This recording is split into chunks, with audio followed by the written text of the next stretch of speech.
Before birth, we are awash in an undistinguished this, where everything simply is. Sensory input has not yet been categorized. The world is an empty, formless void.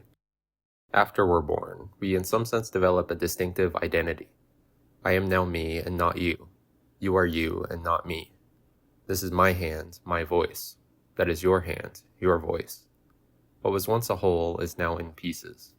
This is my body, broken for you.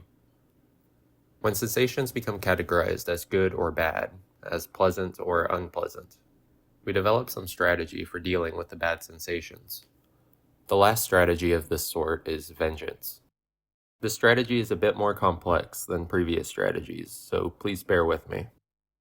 The Avenger, one who practices vengeance, is the most sensitive to bad sensation as an infant. Being the most sensitive, they have the most extreme method for dealing with bad sensation, which is blocking off access to vulnerable parts of their psyche. If the young Avenger is hurt by some experience, they simply disown that part of themselves that was hurt.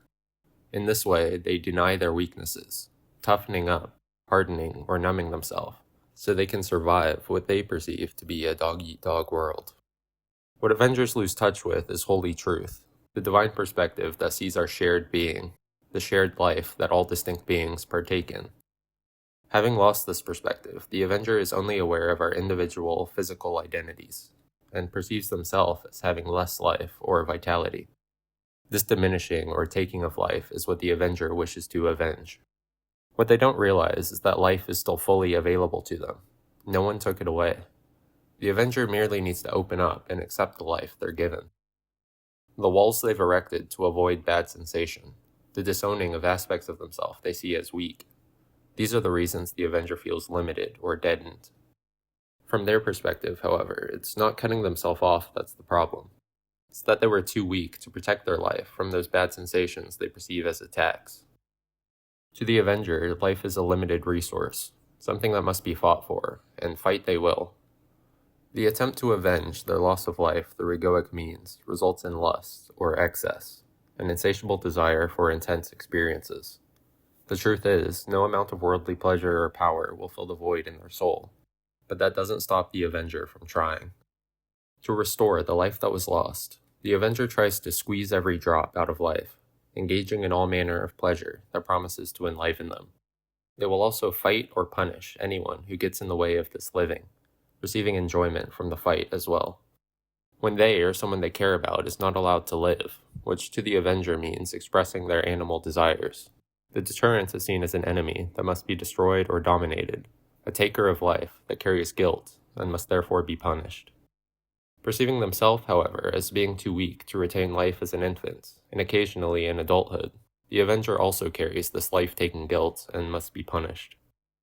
For this reason, Avengers can be quite hard on themselves, and their search for enlivening sensation often becomes self-destructive.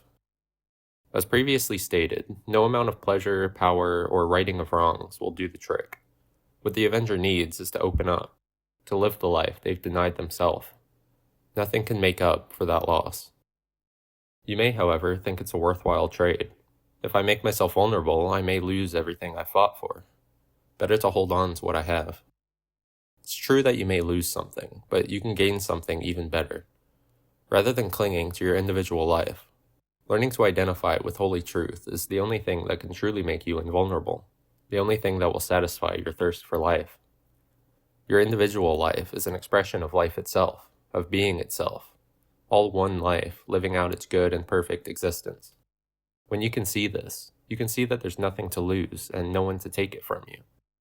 There will be loss on the relative level, there will be pain, but on a higher absolute level, no one can hurt you. Replacing vengeance with holy truth fosters innocence, which removes the guilt you feel and gives you the confidence to be fully yourself, expressing even your weaknesses without fear of being harmed or taken advantage of.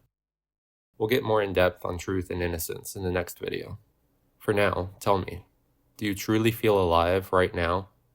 However strong you've become, do you truly feel invulnerable?